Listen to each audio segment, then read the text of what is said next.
Welcome to another In Wheel Time podcast. Joining us now is a guy that, I swear to God, he looks like Frank Zappa to me. Well, let's put him on there. There you go. Well, did Mr. Mars, do you have the information here? Yeah. This is actually Dustin Hardin, and we talked to his dad. Okay. You're on. Previously. Yeah. Got it. Creative Classics and Customs is the shop he's with. Oh, he's our next door neighbor. No. No? Nope. No. That's custom. Where are you? Do you read? We're No, back I by the don't. tennis courts. You're back by the tennis Yeah, courts. we've got Way the crazy. over there. We've got the crazy George Barris car back there, the long gold one, 30 Love. Oh, the Tornado. Tornado. Remember the Yeah, old We saw that Tornado? at Woody's 2 years ago. Yeah. Yeah, we spent about 2 years restoring that car. Yeah. 2 years? Not every day. Pretty close. That's a big car. Well, I know It is a I big know car. it is, but it is a weird-looking car. It is a which weird-looking fits car. in the George Barris world Oh yeah, of cars. it's got George Barris all over it. Yeah.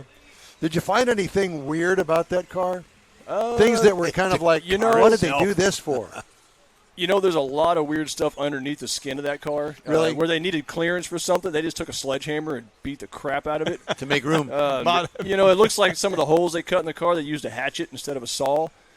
Just really strange stuff like that. Wow. And then a lot of just weird Home Depot-looking hardware, you know. Well, you know, it's funny. I have looked at one of the original Batman cars, and we have seen some very interesting Mustangs, as a matter of fact. We saw the display Mustang at the 1964 World's Fair. Oh, wow.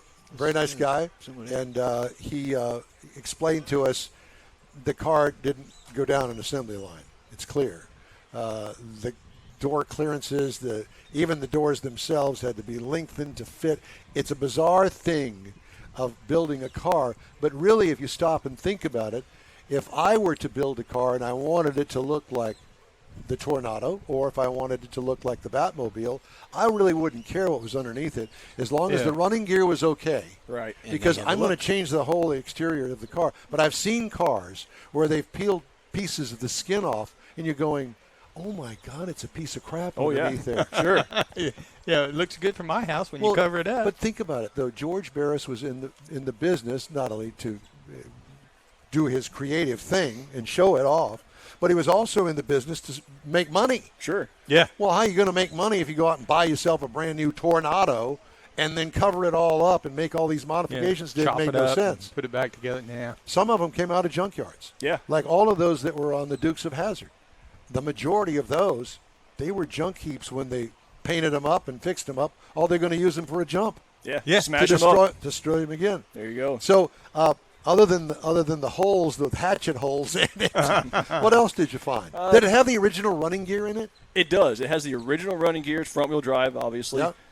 It's only got about 30,000 miles on it. What year is it? 67. 67. Yep. All of the interior we were able to save. So, like the shag carpet is the original shag carpet that George Barris put in. We tried to source. We tried to source some shag carpet. It's like, where are you going to find shag carpet these days? You know, some old lady's house is about the only place you're going to find it. Yes, I was going to say. And so we were stuck with trying to clean up the original, or I say the original, but the shag carpet that George Barris' team put in there. The original install. And, you know, get it out there, lay it out in the parking lot, and pressure wash all the rat turds off and, you know, clean it up the best you can and go with it. How did you get a hold of this car? Did you buy it, or is it a No, customer car? actually, no. The gentleman that owns it, his dad bought it from the raffle winner back in '67, and it's been in his family since he was a kid. Oh my God! And in really? fact, we have a book in our shop that was written about that car, and there's pictures of the current owner as a kid sticking his head out the window and standing next to it with George Barris and his dad and all that. It's got a really cool. So where does history. the car live? Is it the local owner? Yeah, it lives in Ultimate Garage.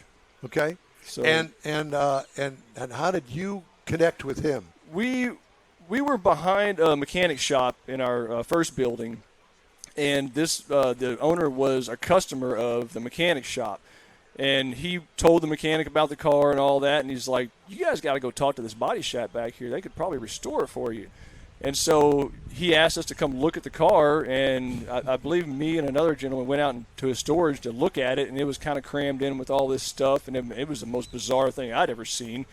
And one thing led to another. We got the car on our wait list, and when we built our new facility in Kemah, It was one of the first cars that came over there, and we started on it. And like I said, it took about 2 years to restore the car. Wow. We had to have parts made for it because, I mean, there's some crazy stuff on there that George Barris' team just made. And where do you go to get stuff made? Anywhere we can. We found a company that does cast molds of like industrial valves and things like that, and we had them make the tail pieces for the car because they were originally made out of some weird metal that they chromed, and when we took it to get it re-chromed, it disintegrated into acid. And so the chrome shop said, "Hey man, one of those things is gone, but here's the other one." Yeah, it melted down to the bottom of the pot. Yeah, so it's like, okay, scrap that. So we had the other one still, thankfully. And that company that does what the did they cast use, molds, pot metal or something? they use. Before it was bizarre. It was like foam wrapped in some kind of thin copper sheeting, and then they chromed it somehow. Huh. It was, like I said, it disintegrated in the chrome acid. Wow. And so, I mean, all the little rubber bumperettes that were originally poured in a form, we had 3D printed. Some of the little interior medallions that God knows where they came from, we had those 3D printed. So we had some of the originals. They were able to match up. I mean, we just sourced anywhere we could. You ever done any research on Barris' shop? Not a lot. Not a lot. Wait, I haven't. I'm just curious. I know that there's a lot written about him. Yep. And a lot of interviews of him before he died. Right. And it was kind of sad, actually. One of the interviews that I saw was done in this storefront that was little bitty tiny stuff that, T-shirts and stuff that he was selling out of there, I guess, to stay in business somehow. Right. But very creative guy, especially for the time period. Yes. And the owner of the Tornado has been in contact with his daughter. She actually sent him the book and sent him some other little stuff, medallions and things that were on the car when they cleaned out his shop and storefront and all that. And so he's actually spoken with his daughter several times. So let's talk about you and your business. Sure. Go ahead. Have at it. So how did you get started? Well, my dad used to paint cars back in the 70s and do custom paint. On his own? Yeah, on his own. He'd custom What paint, part of town? pinstriping, Pasadena, Deer Park. Yep. Milburn's. Yeah, he knew Milburn, sure. Yep. So I grew up around it, I took some 80 grit sandpaper to a freshly painted Volkswagen one time just before he delivered it, so I cut my teeth in real early. Yeah. And your hind end, too. Yeah, probably. big time, man. So my first car was a 67 Camaro I bought when I was 15. I've got it out here now. It's been 29 years this month. You still have it? We 29 years this month. We saw that. Yeah, we saw Keels that. and Wheels. Yeah, we did. Yep, it's like Keels and Wheels. So that really got me really into it, And my dad and I partnered up in 2016 and built a new facility in Kemah, and we've just been rocking along ever since. You down at the boardwalk now? No, we're actually on Anders Lane in Kemah, right off of 96, running parallel to Lawrence Road. So close to the boardwalk. I know what you're saying there. Yeah. all I know is that House of Horrors that doesn't exist anymore. They finally mowed it down where they had all those terrible murders in there. Oh, Toddville Mansion. Yeah, Toddville Mansion. Man. You know that? Oh yeah, we used Did to you ever go through there? We used to go sneak around in there when we were Did you? teenagers, man. Oh yeah, Yeah. Yeah. Because it turned into just a dilapidated thing. Oh yeah, but it was spooky as all get out, man. It really was. If you've never read anything about that, you need to because it's bizarre. Yeah. And did they make a movie over that? I think they did. Yeah. I think they did. But this house was kind of like square. Oh, and yeah. in the middle of it, did it have a pool in the middle of it? Pool. And so the upstairs is a banister all around it and all the bedrooms and the weird. Oh, yeah. People used to say you'd see silhouettes standing in the windows and all that kind of stuff. It was spooky, man. Come for your daughter, Chuck. Coming for your daughter, Chuck. Come for your daughter, Chuck. Okay, so what do you do at your place of business? We do just about everything. Full-blown rotisserie restorations. We're pretty much a one-stop shop as far as getting a complete restoration. What have you got on a rotisserie today? Right now, currently on the rotisserie, we have a 73 Challenger. It was actually done by a local shop and put through Meekum. And the owner didn't even make it home with the car before it died. And the engine was completely shot. The fresh paint job that it just put on it started peeling off when Did he got pay a it fortune home. for The it? new owner? The new owner. Yeah. He paid top dollar for it. I'll say it to you that way. And Hate to hear I'd that. drive it so right back. over the past few months, we've put in full floors, quarters, inner and outer rockers, roof panel, cowl panel, firewall. So in other words, you've rebuilt the car completely. Yeah, 100%. Like yeah, 100%. Now, do you have a motor that goes in it? It's currently having a 440 built for it. It's a 492 stroker, I think it is. Okay. So a new engine. Yeah. So it's going to have fuel injection in it? Yeah, it's going to have a Holley Sniper 2 system on it. QA1 suspension, Willwood brakes, all that crazy stuff. Okay, so you're not going to try to go back original with it? No. It's too big of a pain these days. Oh, yeah, and it's a 73 Challenger. Yeah. I mean, that's a cool car, but it's not exactly a a 70 If it's not Cougar. a Hemi car, right, exactly. It's not. Exactly. What else you working on? We've got some odd stuff in there right now. We've got a 55 Jaguar. I know that guy, and he wouldn't appreciate it if he knew If that I you called were him calling weird? it. No, you're calling us some odd stuff.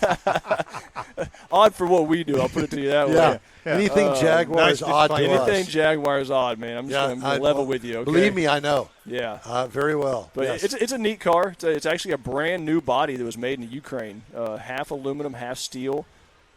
Like I said, it's odd, okay? It's odd. Yeah. About a 10 millimeter going on in that. Yeah. Believe it or not, it's still all standard stuff. Wow. All the bolts are standard fine thread bolts. I was expecting metric bolts everywhere, Yeah. but they're not. No metric on it. That's Fine weird. threads, Yeah, very weird. Where was it originally made? The body? Well, the car. Oh, Where was it assembled originally? I don't know. I'm not big on the Jaguars, so I I'm don't really not know a either. lot of their history. And what year is it? 55. Oh, yeah, God. XK140 drop Okay, top. so it was originally built in England. I'm sure it Yeah, probably right. I think was. so, yeah. I'm sure it probably was. The Queen probably touched it. Well, Yeah, right. Blessed Well, I it. don't know At about least that. some but- queen touched it. So, Some queen. Yeah, somebody down there at Toddville Mansion. oh, man. It's a neat looking car. I mean, it really is.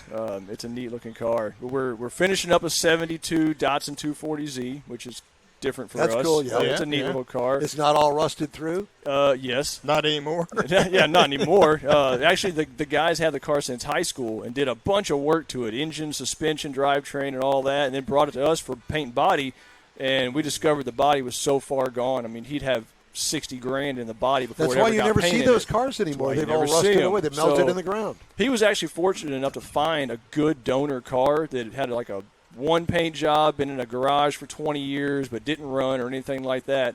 So we bought it, brought it to the shop, and we swapped all of the drivetrain, suspension, and everything over between the two cars, and then started coming back up with that fresh body. So it's a good, solid You like car what you now. do, don't you? I love what I do. Yeah. I really do. Yeah, is your shop air conditioned? No. You don't like that part of the work, do you? That's why you're so No. thin. Yeah, it keeps us healthy, man. It's okay if I call you Frank, right? Frank, sure. Why not? I've been called worse. Zappa. Frank Zappa. Sorry, I mean, it's a compliment. It really is. It's a look. I'll take it. Yeah. I'll take it. Until he Been Googles it called and worse. find out who Frank Zappa is. And then we lost I'm not another listener. quite that young, man. I know who Frank Zappa is. Yeah. No, what do you personally drive beside the shop truck? In the Camaro. Yeah, the Camaro, obviously. I drive it as often as possible. I got a car seat in the back of it right now. How old? I got a 2- and 5-year-old. They're very So good. They love it. I mean, I bet they do. You never hear kids giggle so hard when you hit the gas on that thing. You man. know, there's a thing on the internet. Some guy, and the camera's focused on the kid, and he's probably 8, 9 years old. He's sitting in the front seat. He'd never been in any kind of a hot rod, and Dad's got some exhaust on it, and it's some bad to the bone, like a Z06 Camaro or whatever it is. He gets on it, and the camera's on the kid. And the kid's bouncing every time he shifts gear, and all of a sudden, the smile. Oh, yeah. Can't smile And any then bigger. he has my itches. Makes my itch. It is absolutely hysterical. Have you seen it? No. Oh, my God. You'll have to look That's it up. funny. Yeah. It's a great video. I've sent it to all of my friends. Oh, my little ones love it, man. They help me out in the garage. I mean, my oldest 5-year-old, she's been out there in the garage since she was in diapers, helping me put coil springs together and, putting valve springs in the heads. I mean, she's all about it, man. Yeah. Well, Hey, they got little hands. They can got a reach little in there. hand, man. They can reach in fit, there and yeah, do they all get that. those valve locks right in there. It's awesome. Or those 10-millimeter sockets that you Yeah, drop they down can in fish there. Yeah, they can fish them right out. Hold them by their feet and find stuff. Pulling speaker wires through the interior. Now, who you got working for you down there at your shop? We've got 2 employees. They're full time, and my dad and I. And then we've got another employee who retired about a year and a half ago, and he comes and goes kind of Y'all at got will. something for me to do today? Yeah, kind of. You got any Corvettes in there? Yeah, man, come on, we got a Corvette. He was actually the Norman Frady's Corvette specialist for like 30 years. I mean, this guy knows Corvettes so he comes in and does some specialty stuff for us now and then. He's real good with fiberglass, and it just knows Corvettes. Well, I think that Tillman Fertitta just brought the Norman He did, Frady man, dealership he did. there on Yep. Bay Area Boulevard. Yep, sure I did. worked down there when I first got into broadcasting and way back in the dark ages. I grew up in Marconi. You probably don't know who that is, but he was the inventor of the radio. Anyway, I will tell you that that dealership was there when I went to work there. Yeah. That's when the space industry down there was booming. Right. And we had an office building right there off of Bay Area Boulevard and El Dorado Boulevard. Yep. And those are good times. Bought my first new truck at Norman Frady Chevrolet. Norman Frady Chevy Port. Chevy Port. That's what it was originally Really? called, I think. Yeah. Huh. Norman Frady Chevy Port. I'll be. Yeah. It stuck with me all these years. I never bought anything there, but I drove past it all the time. Right. Yeah. Right. Yeah. So, are you working 7 days a week in the shop, or do you try to keep it to? Nah, Monday through Friday, 8 to 5, man. We like our weekends. And Mama likes it that way. Mama likes it too. Yep. Just got to spend the time with the and family. I assume that you live kind of down that area. I actually live about 3/4 of a mile from the shop. It's beautiful. God. It's beautiful. Yeah? Yep. Nice. Engine doesn't even get warm by the time I'm there. I got to be careful and not let too much condensation build in the car. I was going to say, you got to let it idle for a while. I got to get them out on the highway every once in a while, man, because I don't get them warm enough driving to work. But so give us the name of the. It's Creative Classics and Customs. We're God, on 2325 Anders Lane in Kemah. And your name again is? Dustin. Frank Zappa. Dustin, it's a pleasure. Yep. Thank you, Appreciate my it, friend. guys. Appreciate you. Thanks a lot. You bet. Thank you. Hey, you can get the In Wheel Time Car Talk Show 24/7 through the iHeartRadio app. Just look for In Wheel Time Car Talk. Podcasts from your favorite podcast provider. We also video stream our live 3-hour weekly show on Facebook, YouTube, and InWheelTime.com. The In Wheel Time Car Talk Show, we promise, will continue after this break. At least we hope. That's it for this podcast episode of the In Wheel Time Car Show. I'm Don Armstrong, inviting you to join us for our live show every Saturday morning on Facebook, YouTube, Twitch, and our InWheelTime.com website. Podcasts are available on Apple Podcasts, Spotify, Stitcher, iHeart Podcast, Podcast Addict, TuneIn, Pandora, and Amazon Music. Keep listening, and we'll see you soon.